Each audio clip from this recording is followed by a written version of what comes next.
Hello hi नमस्कार दर्शक बंधु मु विजय आपण मानको स्वागत करुच्ची आम YouTube channel Odisha job information को।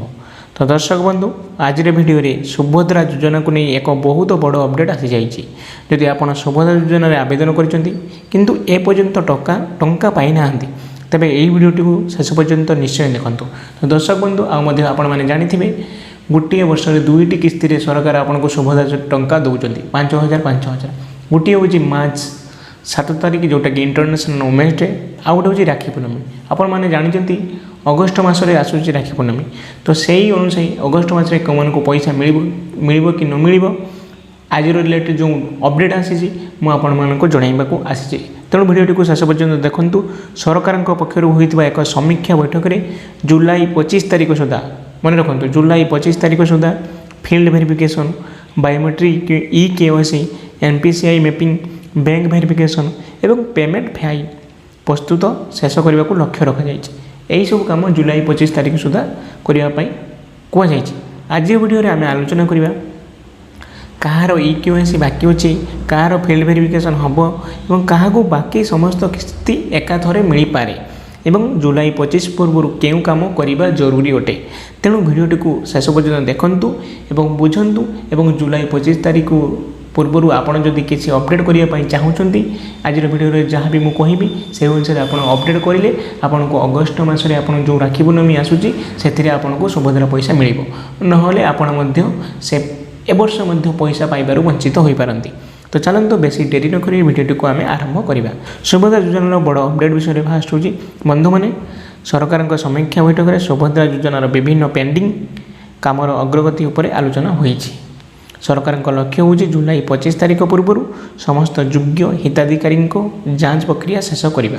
कौन लक्ष्य अच्छे जो मैंने हिताधिकारी योग्य हिताधिकारी जुलाई 25 तारिख पूर्व तांकर जांच हम यह निम्नलिखित काम द्रुत गति चली जोटा कि field verification biometric e KYC NPCI mapping payment file प्रस्तुति एवं बैंक कोऑर्डिनेशन। केते आवेदन बाकी अच्छे एवं समीक्षा बैठक जो होता से समीक्षा बैठक में दी जाइए सूचना अनुसार 28,621 जनकर बायोमेट्रिक ई-KYC बाकी अच्छे के जन 28,621 जनक बायोमेट्रिक ई-KYC बाकी रही।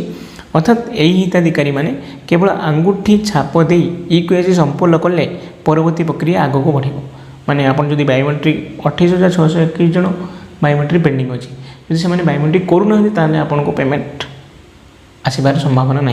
यह सहित 53,368 जनकर फील्ड वेरिफिकेशन बाकी रही है।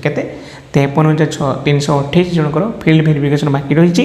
यही समस्त जांच काम को जुलाई 25 पूर्व समाप्त करने को सरकार निर्देश देते कारण अगस्ट मसरे आपको सुभद्रा पैसा मिलवा जाऊँगी।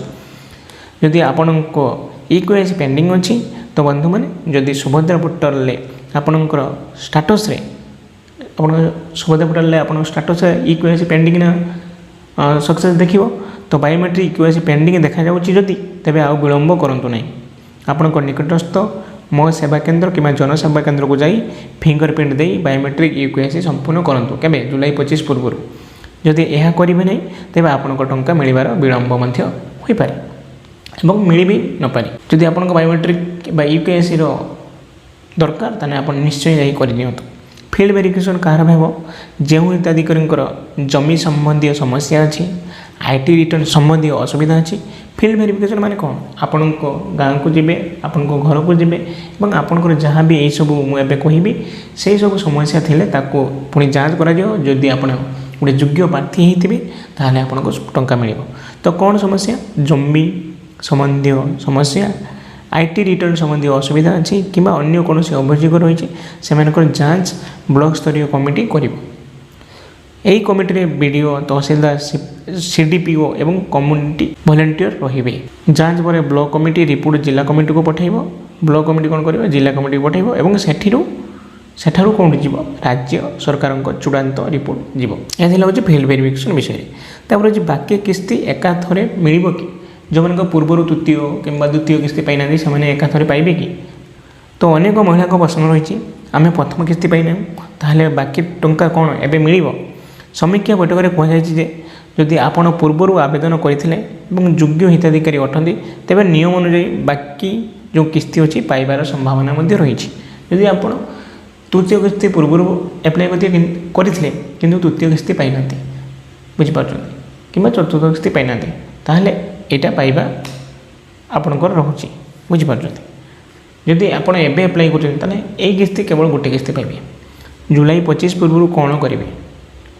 ବାୟୋମେଟ୍ରିକ୍ ଇକ୍ୱେସି ସମ୍ପୂର୍ଣ୍ଣ କରନ୍ତୁ। ବ୍ୟାଙ୍କ ଖାତା ଆକ୍ଟିଭ୍ ଅଛି କି ନାହିଁ ଯାଞ୍ଚ କରିନିଅନ୍ତୁ। ଆପଣଙ୍କର ବ୍ୟାଙ୍କ ଯେଉଁ ବ୍ୟାଙ୍କ ଖାତାଟା ଆପଣଙ୍କର ସୁଭଦ୍ରା ପୋର୍ଟାଲରେ ଦେଇଛନ୍ତି ସେଇ ବ୍ୟାଙ୍କ ଖାତାଟା ଆକ୍ଟିଭ୍ ଅଛି କି ନାହିଁ ଯାଞ୍ଚ କରନ୍ତୁ, କାରଣ ସେଥିକୁ ପଇସା ଆସିବ ନା ଆପଣଙ୍କର ଡିବିଟି ଜରିଆରେ। ଦେନ୍ ଆପଣ NPCI ମ୍ୟାପିଂ ଠିକ୍ ଅଛି କି ନାହିଁ ସେଇଟା ମଧ୍ୟ ଯାଞ୍ଚ କରିବେ। ଯଦି ଫିଲ୍ଡ ଭେରିଫିକେସନ୍ ବାକି ପାଇଁ ଡକାଯାଏ ଆବଶ୍ୟକ ଡକୁମେଣ୍ଟ ସହ ଉପସ୍ଥିତ ମଧ୍ୟ ରୁହନ୍ତୁ। ତ ସରକାରଙ୍କ ଲକ୍ଷ୍ୟ ହେଉଛି ରାକ୍ଷୀ ପୂର୍ଣ୍ଣମୀ ବା ରକ୍ଷାବନ୍ଧନ ପୂର୍ବରୁ ଯୋଗ୍ୟ ହିତାଧିକାରୀଙ୍କ ଖାତାକୁ ସୁଭଦ୍ରା ଯୋଜନା ଟଙ୍କା ପହଞ୍ଚାଇବାର। କିନ୍ତୁ ଟଙ୍କା ମିଳିବା ଆପଣଙ୍କ ଯୋଗ୍ୟତା ଏବଂ ସମସ୍ତ ଯାଞ୍ଚ ସଫଳ ଭାବେ ସମ୍ପୂର୍ଣ୍ଣ ହେବା ଉପରେ ନିର୍ଭର କରେ। ଆପଣ କେତେ ଯୋଗ୍ୟ ଅଛନ୍ତି ଏବଂ ଯୋଗ୍ୟ ରହିବା ସହିତ ଆପଣଙ୍କର ଯେଉଁ ଡକୁମେଣ୍ଟ ସପୋର୍ଟିଂ ଡକୁମେଣ୍ଟ ଯଦି ଠିକ୍ଠାକ୍ ଅଛି ତାହେଲେ ଆପଣଙ୍କୁ ପଇସା ଠିକ୍ ସମୟରେ ମିଳିଯିବ। ଯଦି ଆପଣ ଚାହୁଁଛନ୍ତି ଆପଣଙ୍କର ଏହିସବୁ ଭୁଲ ରହିଛି ତାହେଲେ ଆପଣ ଯାଆନ୍ତୁ, ବେସିକାଲି ଜୁଲାଇ 25 ପୂର୍ବରୁ ତାକୁ ସବୁ କାମ ଆପଣଙ୍କର ପୁରା ସମ୍ପୂର୍ଣ୍ଣ କରିଦିଅନ୍ତୁ। ଆପଣ ଯଦି ଯୋଗ୍ୟ ଥିବେ ଆପଣଙ୍କୁ ପଇସା ମିଳିଯିବ। ତ ଆଜିର ଭିଡ଼ିଓରେ ଯେଉଁ ଅପଡ଼େଟ୍ ଆସିଥିଲା ସରକାରଙ୍କ ତରଫରୁ ସୁଭଦ୍ରା ଯୋଜନା ରିଲେଟେଡ୍ ମୁଁ ଆପଣମାନଙ୍କୁ ଜଣାଇଦେଲି। ତ ଆଜିର ଭିଡ଼ିଓଟିକୁ ଆମେ ଏଇଠି ଏଣ୍ଡ କରୁଛୁ। ପୁଣି ଦେଖା ହେବ ନେକ୍ସଟ ଭିଡ଼ିଓରେ। ରହୁଛି, ଧନ୍ୟବାଦ, ଥ୍ୟାଙ୍କ ୟୁ, ଜୟ ଜଗନ୍ନାଥ।